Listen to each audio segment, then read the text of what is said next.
Hey y'all, I wanted to show you some of the meals that I make from my canning pantry, my food storage. You can have dinner on the table in no time, and I thought I'd share with you some of the things that I make with mine.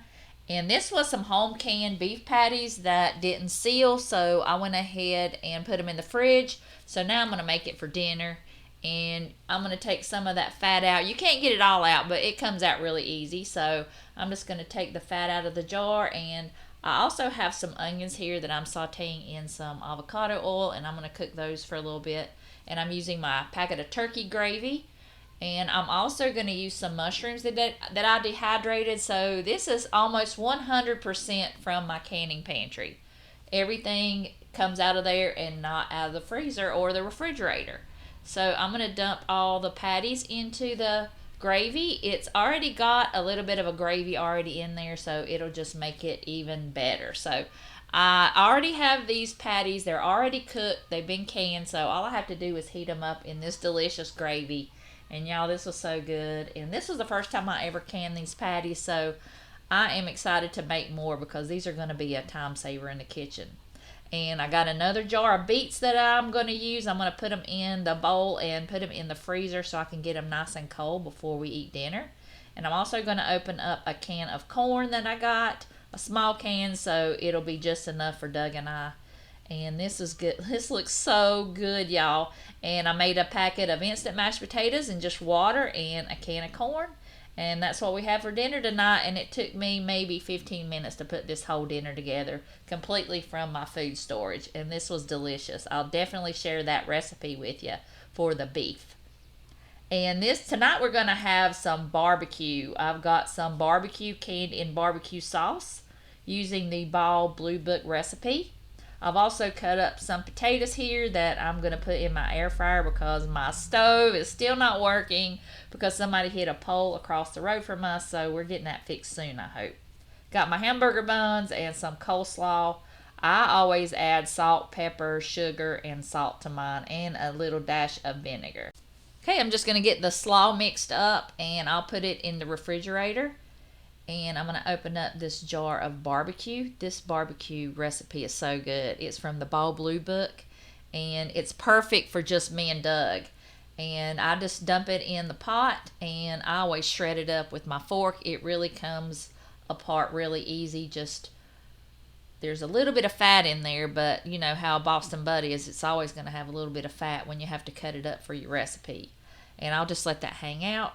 And I'm going to start on the fries. I should have put the fries in before I did anything else because they took the longest. It was about 20 minutes. And then I went ahead and did 2 batches because they take so long. But these were so good. I miss my oven. So these were delicious. And I love fries. I don't know why I don't make them homemade as often as I should. But I got a big bag of potatoes that I need to use up. And this barbecue was so good. I have to have slaw with it. I have to have slaw on a hot dog. I love it on a hamburger. And I have to have it on my barbecue sandwich. And down in the South, you know, we put slaw on everything. But this was really delicious, y'all. This was good. You got to try it if you are a canner. But this was what we had for dinner tonight. And it took about 20 minutes and we had dinner on the table.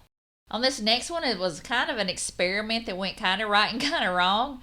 But I just took a jar of my home canned chicken and drained it really well, set it on that strainer, and I added an egg. And you're supposed to add 1 egg, I think a cup of cheese. I'll have the recipe down below, and some of the shredded chicken. I'm just going to shred that with my fork really well.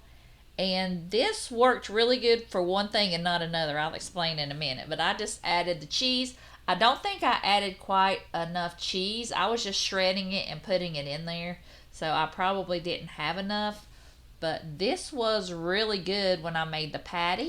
They all stuck really bad. So that chicken patty was about the only thing out of that first batch that was a success. And oh my goodness, was it a success. It was so good. I will definitely make this into a patty again and do the exact same thing with an egg and cheese. But it just stuck so bad. So next time when I did it for the second batch, I used parchment paper and put them on there and shaped them as nuggets, and they were wonderful. So I will have to do a video on that because they were delicious. But this chicken patty was the highlight of that experiment for sure. It came out really crispy and really soft inside. It was delicious, y'all. All right, y'all, this is my old standby when I have like 10 minutes to get food on the table. I've got home canned beef, my pickled beach, which I love and I'm obsessed over. And these are my last ones. I'm so sad. And I've also got some peas. This takes just minutes to put on the table. The pickled beets, you can just put them on your table then, or you can put them in the fridge for a little bit and let them get cold. But this beef is so good in all kinds of different stuff. You can heat it up and put it over rice, over mashed potatoes. You can make it into a cottage pie.